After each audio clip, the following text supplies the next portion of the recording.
Pukul 6 waktu Indonesia Barat.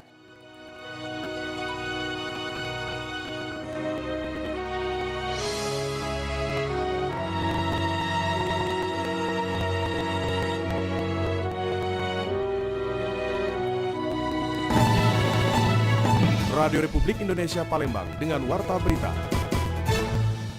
Harga sayur mayur di sejumlah pasar di Kota Palembang meningkat tajam, bahkan tomat yang sebelumnya Rp5 hingga Rp7 per kilogramnya kini tembus di harga Rp30.000 per kilogramnya. 9 nama diajukan sebagai calon PJ Bupati Ogan Kompring Ilir Oki. Nama yang diusulkan akan dipilih Presiden untuk kemudian dilantik pada 15 Januari mendatang. Itulah di antara informasi yang akan kami ketengahkan pagi ini, Kamis 4 Januari 2024 yang dihimpun tim redaksi RRI Palembang. Bersama saya Dela Wawi, kita mulai dengan informasi yang pertama.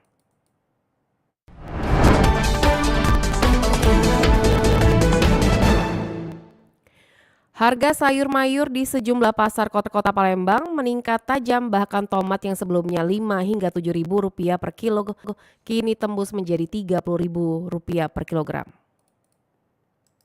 20, biasanya paling murah 10.000 kalau kita ngeten ya, tapi kalau dari agen. Pantauan harga sayur mayur di sejumlah pasar tradisional di Kota Palembang meningkat cukup tajam. Tidak hanya harga cabai yang masih tinggi, kini harga tomat cherry atau dikenal congkediro dan wortel, bahkan sayur kol meningkat tajam sejak akhir tahun hingga memasuki awal tahun 2024 ini. Seperti di Pasar Palimo, harga tomat sempat mencapai Rp35.000 per kilogram di akhir tahun. Harga tersebut menurun di Senin 1 Januari sebesar Rp30.000 per kilogramnya. Sementara Rabu 3 Januari terpantau kembali menurun menjadi Rp24.000 per kilogram. Padahal harga tomat sebelumnya hanya berkisar Rp7 hingga Rp10.000 per kilogram. Wiwin, salah seorang pedagang di Pasar Palimo, mengatakan biasanya dari agen harga tomat hanya Rp6.000 per kilogramnya. Penjual menjual sebesar Rp10.000 per kilogram. 20, biasanya paling murah 10.000 kalau kita ngeten ya, tapi kalau dari agen 6.000, 7.000. Dari agen 6.000? Iya. Sekarang naik jadi 24 ini. Kemarin ada tanggal 1 35. Hari tanggal 31 itu, Mas. Ini hari ini? 24 hari ini. Apa lagi yang naik? Wortel itu lah. Wortel 20. Wortel 20? Iya. Biasanya, ya 10. 12. Harga sayur lainnya yang juga meningkat tajam diikuti wortel yang sebelumnya Rp10.000 per kilogram. Namun sejak akhir tahun lalu hingga saat ini menjadi Rp20.000 per kilogram. Kemudian tomat cherry atau congkediro Rp40.000 per kilogram, padahal sebelumnya hanya Rp10.000 per kilogram. Kenaikan harga lainnya yang cukup meningkat tajam yakni sayur kol yang mencapai Rp18.000 per kilogram dari harga Rp10.000 per kilogram. Sementara untuk dua jenis harga cabai masih sama seperti sebelumnya, yakni cabai merah Rp60.000 per kilogram dan cabai rawit Rp50.000 per kilogram. Berbeda dengan cabai burung lokal sebesar Rp80.000 per kilogram yang menurun dibandingkan sebelumnya sempat mencapai Rp120.000 per kilogram. Keluhan juga datang dari pembeli Nurjana warga Kemuning, kaget saat akan belanja ke pasar untuk memenuhi stok dapur usai merayakan tahun baru. Kemarin saya beli tomat sebelum tahun baru sempat Rp35.000 per kilonya. Sangat mahal, padahal biasanya harga tomat di warung Rp10.000. Sementara kalau di pasar biasanya dapat Rp5 hingga Rp8.000 per kilonya. Kalau bisa turun harga sayur mayur ini. Kasihan kami, lauk pauk sudah mahal, harga sayur mayur juga mahal. Nurjana berharap kenaikan harga sayur mayur ini dapat segera teratasi, mengingat harga lauk pauk yang juga meningkat. Dari Palembang, Nova Ariana melaporkan. Sementara itu, Kepala Dinas Koperindak Kota Palembang Raymond mengatakan bahwa pihaknya terus melakukan monitoring harga di pasar. Khususnya pasar tradisional, menurutnya harga sembako di Kota Palembang relatif stabil, meskipun ada beberapa komoditas yang mengalami kenaikan seperti bawang dan cabai. Untuk menjaga harga di pasaran, khususnya sembako dan beberapa item seperti bawang dan cabai, pemerintah telah melakukan langkah-langkah kebijakan seperti operasi pasar, kerjasama dengan distributor dan provinsi, serta menghimbau para distributor untuk menambah pasokan. Remo menambahkan bahwa operasi pasar telah dilakukan sejak Nataru di beberapa lokasi, seperti Pasar KM5 dan Pasar Lemabang. Ia juga menyatakan bahwa kegiatan serupa akan terus dilakukan dalam rangka persiapan bulan suci Ramadan dan menyambut Hari Raya Idul Fitri mendatang.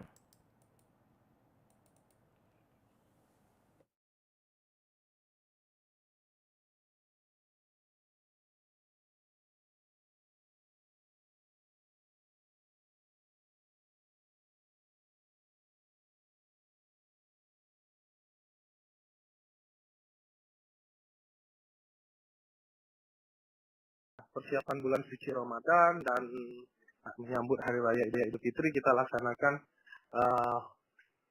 operasi pasar ya, bazar Ramadan. Artinya kegiatan semacam itu akan terus dijalankan ya kayak program-program Ya, semacam itu. Dan kita juga akan menghimbau ya para distributor untuk menambah pasokan seperti itu.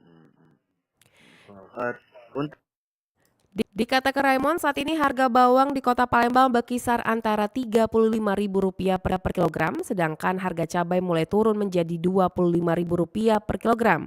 Pemerintah berharap bahwa harga tersebut dapat terus kembali stabil. Seperti apa tanggapan masyarakat berkaitan harga sembako pasca Natal dan Tahun Baru?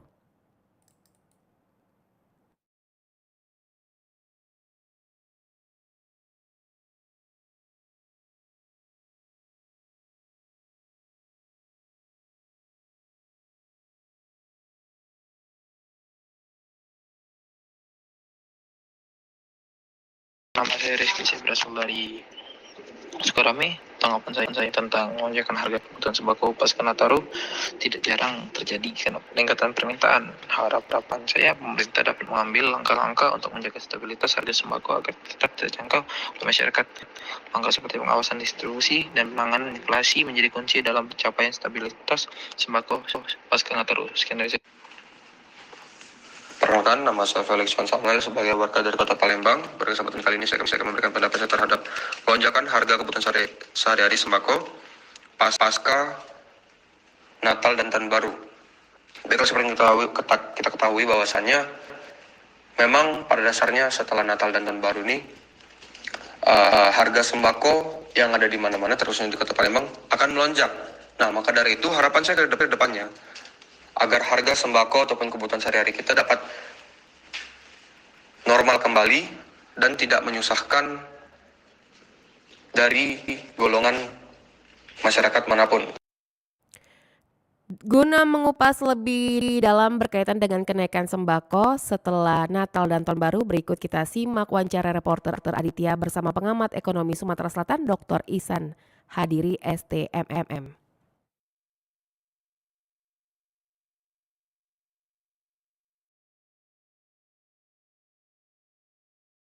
Ya, oke. Baik, Dr. Ihsan Hadri selaku pengamat ekonomi Sumatera Selatan. Ini tentunya kita ketahui bahwasannya pergantian tahun sudah berlalu dan tentu ada dampak-dampak ekonomi seperti kenaikan harga sembako pasca Natal dan Tahun Baru. Dari kacamata ekonomi seperti apa ini kita melihatnya, Dokter? Ya.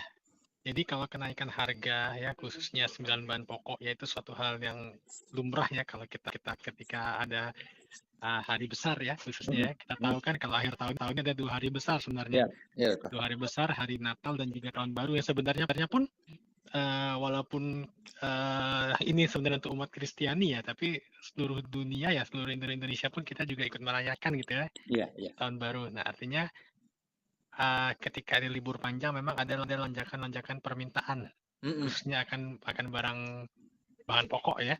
Kan kita tahu kan kalau ketika kita Natal, tahun baru kan nanti kita ada mengadakan mungkin pesta, kita makan bersama, dan itu hampir dilakukan oleh semua warga Indonesia, sehingga sangat wajar ketika itu terjadi kenaikan harga dengan supply yang mungkin cukup terbatas dan permintaan banyak. Itu berlaku hukum permintaan. Nah, kalau menyikapi ini juga sebenarnya sebenarnya sekarang udah jauh lebih baik ya. Pemerintah juga sudah mengantisipasi sebenarnya. Ya, walaupun ada beberapa daerah juga yang tergolong cukup tinggi ya, karena mungkin terhambat supply ya, distribusi barang ke tempatnya. Tapi itu pun tidak terlalu terasa seperti tahun sebelumnya khususnya.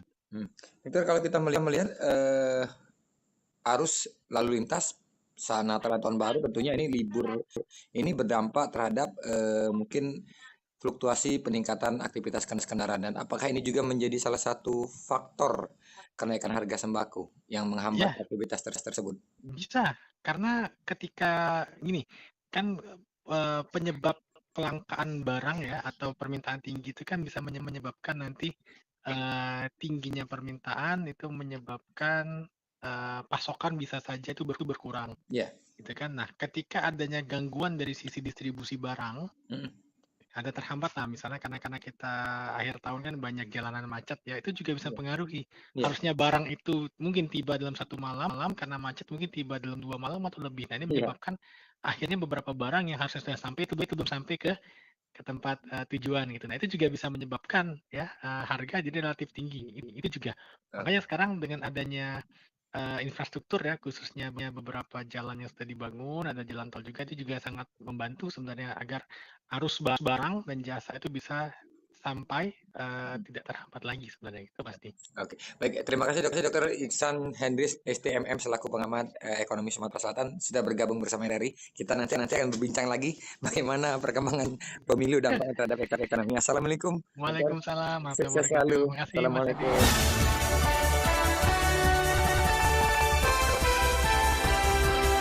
Warta Berita Radio Republik Indonesia Palembang.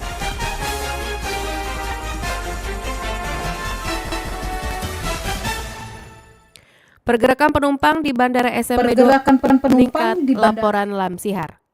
2 Palembang meningkat mulai tanggal 1 Januari tahun 2024 tercatat 8.500 penumpang yang tiba dan berangkat dari bandara tersebut dengan 55 penerbangan.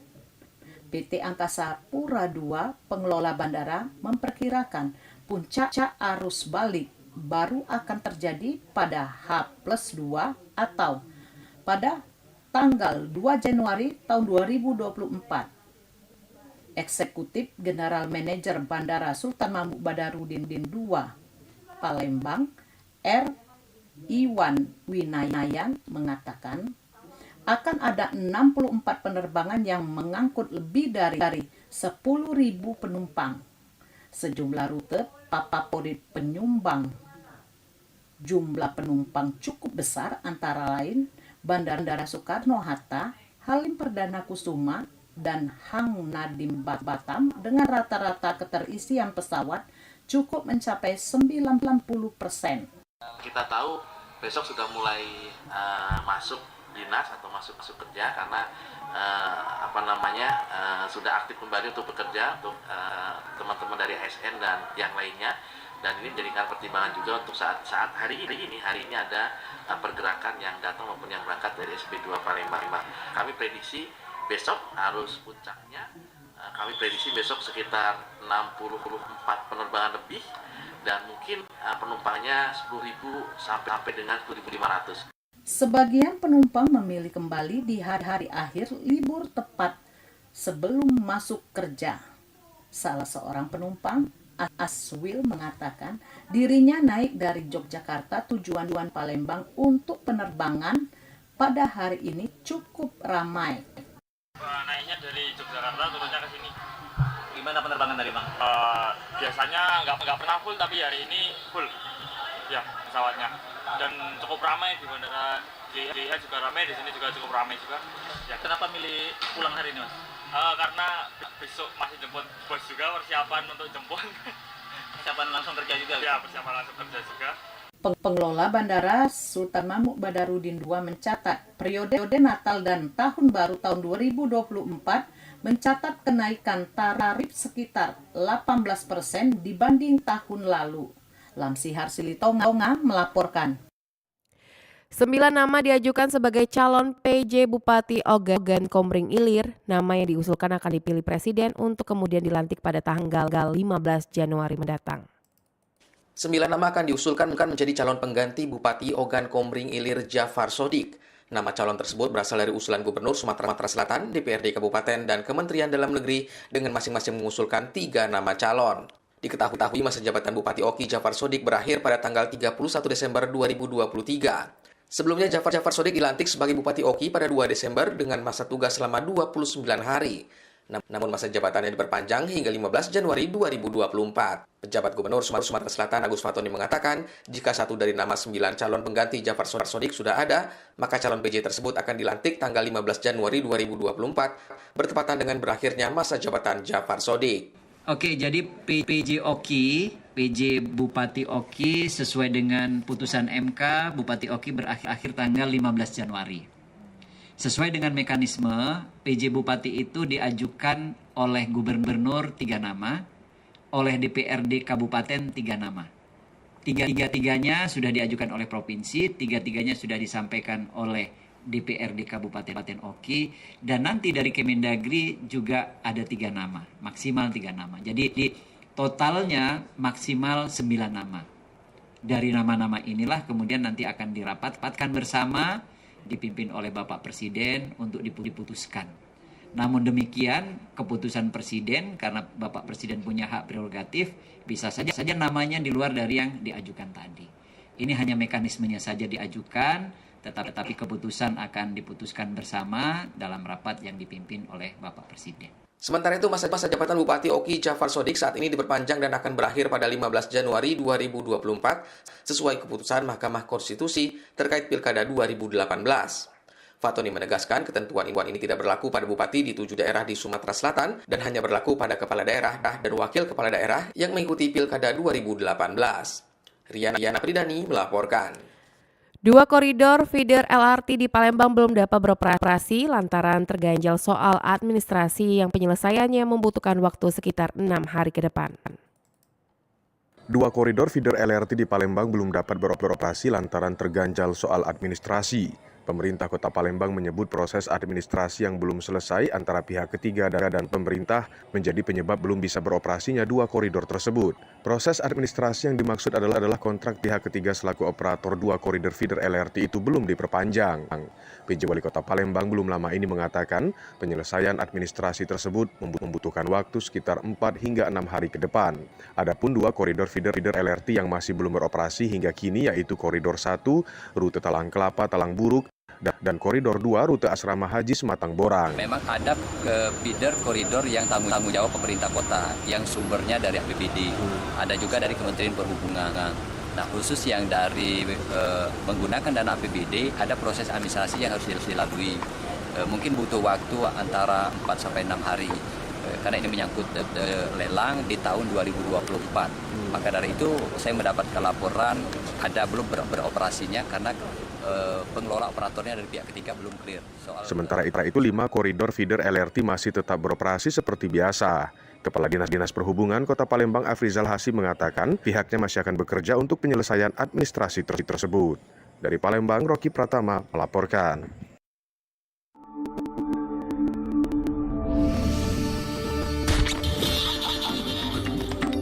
Berita Daerah Radio Republik Indonesia Palembang.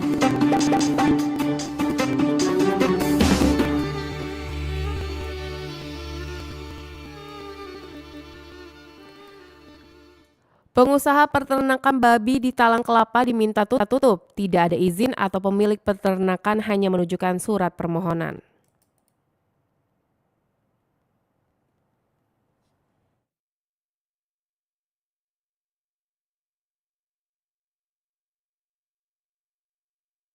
Ya, ternyata memang betul ada warga yang beternak babi. Pemerintah Kecamatan Talang Kelapa, Kabupaten Banyuasin, Sumatera Selatan, mendesak pemilik peternakan babi di Desa Sukamakmur, Kelurahan Air Batu untuk segera menghentikan usahanya. Hal ini karena peternakan babi tersebut tidak memiliki izin resmi dan melanggar ketentuan hukum yang berlaku. Camat Talang Kelapa Salinan mengatakan bahwa pihaknya telah melakukan sidak ke lokasi peternakan babi milik Acai. Setelah mendapat laporan dari masyarakat, ia menemukan bahwa Acai hanya memiliki surat permohonan yang diklaim sebagai surat izin, padahal belum ada keputusan dari pemerintah kabupaten. Dan tentu ini sudah kami sampaikan untuk tidak menghadapi lagi ke depannya seperti itu. Mereka tidak ada surat izin, yang dia tunjukkan itu adalah surat permohonan. Salinan menjelaskan bahwa saat ini belum ada ketetapan hukum yang mengizinkan adanya aktivitas peternakan babi di wilayah Kabupaten Banyuasin, baik berskala kecil maupun besar. Ia juga menegaskan bahwa peternakan babi dapat menimbulkan dampak negatif bagi lingkungan dan kesehatan masyarakat, terutama terkait dengan penyebaran penyakit. Untuk itu,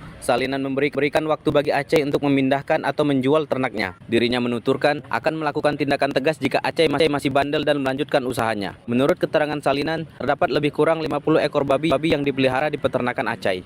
Diketahui, masih terdapat sejumlah peternakan babi yang beroperasi di sekitar wilayah Desa Sukamakmur. Masyarakat setempat mengharapkan agar pemerintah segera menertibkan peternakan tersebut demi menjaga ketertiban dan kenyamanan bersama. Dari Banyuasin, Muhammad Maulana melaporkan.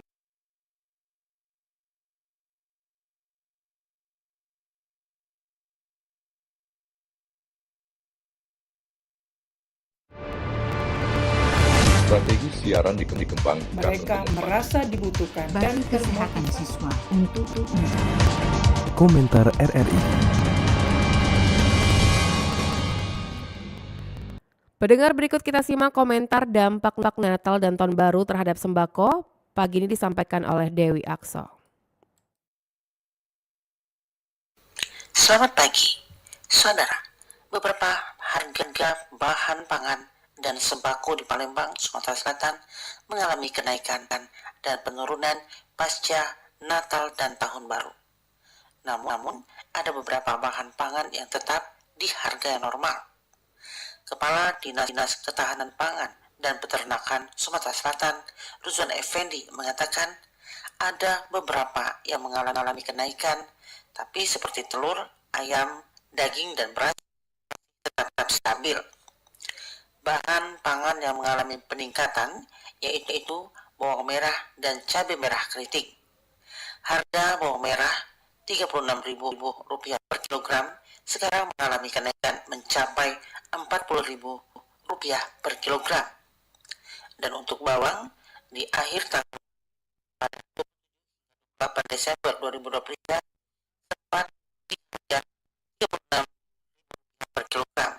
Tapi sekarang mengalami kenaikan sudah mencapai Rp40.000 per kilogram.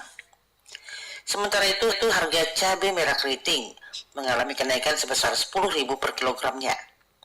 Diketahui sebelum Natal dan Tahun Baru, harga cabai merah keriting sempat berada di harga kisaran Rp40.000 hingga Rp45.000 per kilogram. Kini sudah naik menjadi Rp55.000 per kilogramnya. Cabai rawit merah yang harga sebelumnya Rp60.000 per kilogram sekarang sudah mencapai Rp70.000 per kilogram. Ruzwan mengungkapkan kenaikan pada beberapa bahan pangan seperti cabai merah keriting dan bawang merah disebabkan dua faktor, yaitu libur Tahun Baru dan kemacetan yang terjadi di jalan lintas Sumatera. Bukan itu saja, Ruzwan juga menyebut bahwa terdapat bahan pangan yang tetap di harga stabil seperti telur, ayam, dan daging. Untuk mengantisipasi kenaikan beberapa bahan pangan pokok dan inflasi, pemerintah Provinsi Sumatera Selatan akan tetap mengadakan operasi pasar murah di tahun 2024. Dijelaskan pula, untuk tempat diadakan operasi pasar murah ini akan dievaluasi pemerintah Provinsi Sumatera Selatan. Selain itu, pelaksanaan operasi pasar murah akan dilaksanakan hingga Lebaran Idul Fitri tahun 2024. Demikian komentar, selamat pagi. Sekian Warta Berita Produksi Radio Republik Indonesia Palembang. Sebelum berpisah, kami sampaikan kembali di topik berita aktual pagi ini diantaranya. Harga sayur mayur di sejumlah pasar kota Palembang meningkat tajam, bahkan tomat yang sebelumnya 5 hingga 7 ribu rupiah, kini tembus menjadi 30 ribu rupiah per kilogram. 9 nama diajukan sebagai calon PJ Bupati Ogan Komering Ilir. Nama yang diusulkan akan dipilih Presiden untuk kemudian dilantik pada tanggal 15 Januari mendatang. Mewakili kerabat kerja bertugas, saya Dela Wawi undur diri dan sampai jumpa.